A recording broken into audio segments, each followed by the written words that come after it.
사랑하는 사랑 친구들 반갑습니다. 여러분과 함께 주일 말씀을 묵상할 최혁중 목사입니다. 오늘 하루 우리를 너무나도 사랑하시는 여호와 하나님께 우리의 삶을 드려 하나님만 사랑하는 삶을 살아가는 모든 새나 친구들이 되길 진심으로 축복합니다. 많은 사람들이 갖고 있는 성경에 대한 대표적인 오해가 있습니다. 바로 구약과 신약에 기록된 하나님의 모습에 대한 차이인데요. 신약에 나타난 하나님의 모습은 사랑이 충만하고 자비와 은혜, 용서가 가득한 모습으로 나타납니다. 바로 예수님의 모습 속에서 하나님의 그러한 사랑의 모습들을 발견할 수 있죠. 하지만 구약에서는 전쟁을 좋아하고 무자비하고 잔인한 모습의 하나님을 발견하게 됩니다. 그래서 왜 구약에 나타난 하나님과 신약의 하나님은 다르지? 라는 오해를 갖게 되죠. 하지만 하나님은 결코 다르지 않습니다. 동일한 분이십니다. 바로 오늘 말씀에서 우리는 하나님이 왜 구약과 신약에서 다른 모습처럼 보이는지 그 실마리를 찾아볼 수 있는데요. 함께 말씀을 살펴봅시다. 오늘의 주제는 진멸하라입니다. 오늘의 말씀은 신명기 7장 1절에서 11절입니다. 너희 하나님 여호와께서 너희가 들어가 차지할 그 땅에 너희를 들이시고 여러 민족들 곧 헷사람들, 기르가스 사람들, 아모리 사람들, 가나안 사람들, 브리스 사람들, 히위 사람들, 여부수 사람들 등 너희보다 크고 강한 7 민족들을 너희 앞에서 쫓아내실 때 너희 하나님 여호와께서 그들을 너희 손에 넘겨 너희가 그들을 물리치게 하실 것이니 그때 너희는 그들을 완전히 멸망시키고 그들과 어떤 조약도 맺지 말고 불쌍히 여기지도 말라. 그들과 결혼하지 말며 너희 딸들을 그들의 아들들에게 주지 말고 그들의 딸들을 너희 아들들에게 주지 말라. 그들은 너희 아들들이 나를 따르지 못하게 하고 다른 신들을 섬기게 할 것이니 그러면 여호와의 진노가 너희를 향해 타올라 갑자기 너희를 멸망시키실 것이다. 너희가 그들에게 해야 할 일들이 있다. 그들의 제단을 깨고 그들이 세운 돌기둥을 부수며 그들의 아세라 나무 조각상을 찍어버리고 그들의 우상들을 불태워야 한다. 이는 너희가 너희 하나님 여호와께 거룩한 백성들이기 때문이다. 너희 하나님 여호와께서는 땅 위의 모든 민족들 가운데 너희를 선택해 그분의 백성, 그분의 소중한 기업으로 삼으셨다. 여호와께서 너희를 기뻐하시고 선택하신 것은 너희가 다른 민족들보다 수가 많아서가 아니다. 너희는 오히려 민족들 가운데 수가 가장 적었다. 이는 오직 여호와께서 너희를 사랑하셨고 너희를 강한 손으로 이끌어내 그 종살이하던 땅에서 이집트 왕 바로의 권력에서 너희를 속량하시겠다고 너희 조상들에게 맹세한 것을 지키시기 위함이었다. 그러므로 너희 하나님 여호와께서 하나님이심을 알라. 그분은 주를 사랑하고 주의 명령을 지키는 사람들에게는 그분의 사랑의 언약을 천대까지 지키시는 믿음직하고 좋은 하나님이시다. 그러나 여호와를 미워하는 사람들에게는 벌을 내려 멸망시키는 분이시다. 여호와께서는 그분을 미워하는 얼굴을 하는 사람들에게는 뒤로 미루는 일 없이 바로 벌을 내리신다. 그러므로 내가 오늘 너희에게 주는 그 명령과 규례와 법도를 잘 지켜 따르도록 하라.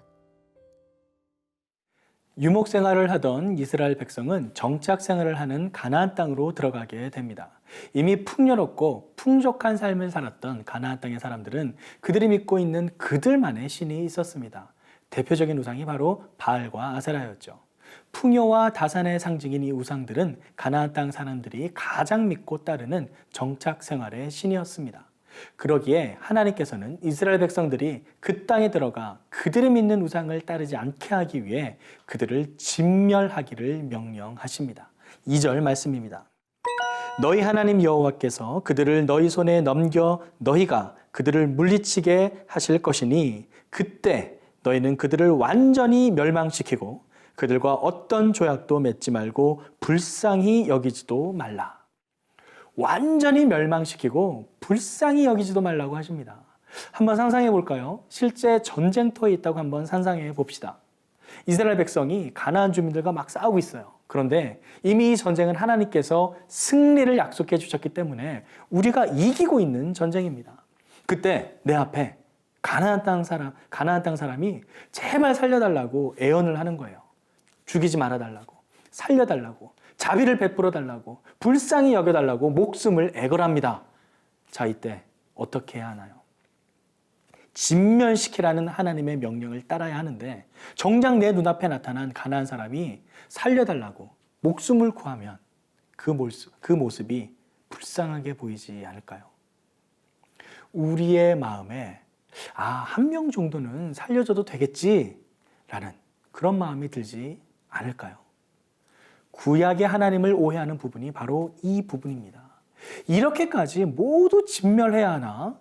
사랑의 하나님이 용서하고 받아주셔야 되는 거 아닌가? 라는 의문이 드는 것이죠. 하지만 진멸해야 합니다. 모두 없애야 합니다. 우리의 눈에 긍휼히 여겨서는 안 됩니다.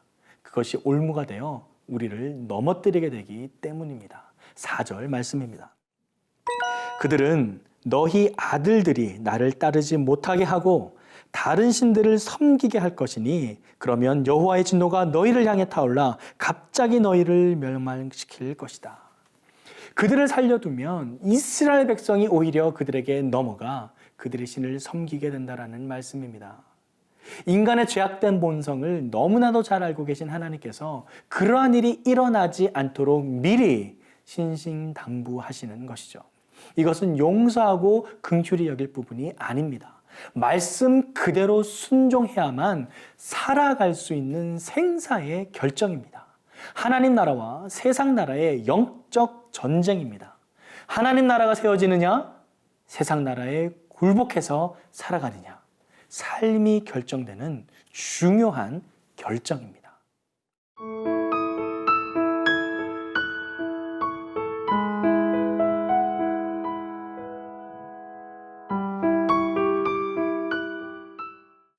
계속해서 하나님께서는 왜 그렇게 진멸해야 하는지 이유를 말씀하십니다. 6절 말씀입니다.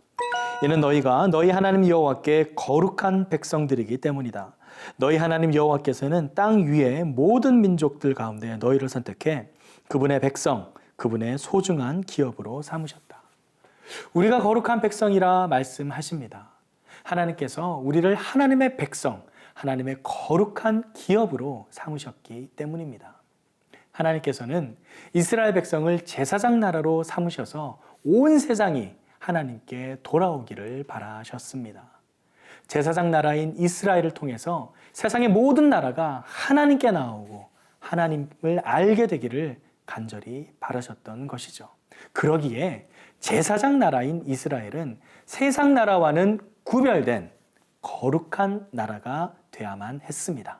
그러기 위해서 그 땅에 살고 있는 가나안 사람들을 진멸해야 하는 것이죠. 온 세상을 사랑하는 하나님의 마음입니다. 사랑하는 새나 친구들, 하나님은 결코 구약의 하나님, 신약의 하나님으로 나뉘어지지 않습니다. 동일한 한 분 하나님이십니다. 동일한 주님이십니다. 동일하게 우리를 사랑하는 하나님이십니다. 진멸해야 하는 이유가 있는 것이지 하나님이 다른 분이란 의미가 아닙니다. 우리 안에 여전히 남아있는 모든 우상적인 요소들을 진멸하기 바랍니다. 하나님에게서 멀어지게 하는 모든 우상들을 진멸하기 바랍니다. 하나님의 거룩한 백성으로, 하나님의 소유된 백성으로 이 땅에서 세상에는 있지만 세상에 속하지 않은 거룩한 하나님의 백성으로 살아가는 우리 모두가 되길 간절히 기도합니다. 함께 기도하겠습니다. 사랑의 아버지 하나님, 오늘 말씀을 통해 이스라엘 백성을 향해 가나안 땅 거민들을 진멸하라는 그 명령의 의미를 다시 한번 돌아보게 하심에 감사드립니다. 우리를 택하셔서 거룩한 주님의 백성을 삼으시고 이 땅 가운데 그 하나님의 사랑을 나타내시기 위해 우리를 불러주신 주님, 그 말씀에 순종하여 매 순간마다 이 세상과 타협하지 아니하고 이 세상의 흐름에 흘러가지 아니하고 오직 말씀을 붙들고 여호와 하나님만을 경외하는 하나님의 백성된 삶을 살아가는 거룩한 삶에 우리 모두가 될 수 있도록 주님 인도하여 주시옵소서. 그렇게 인도하실 주님께 우리의 삶을 올려드리며 예수 그리스도의 이름으로 기도드립니다. 아멘.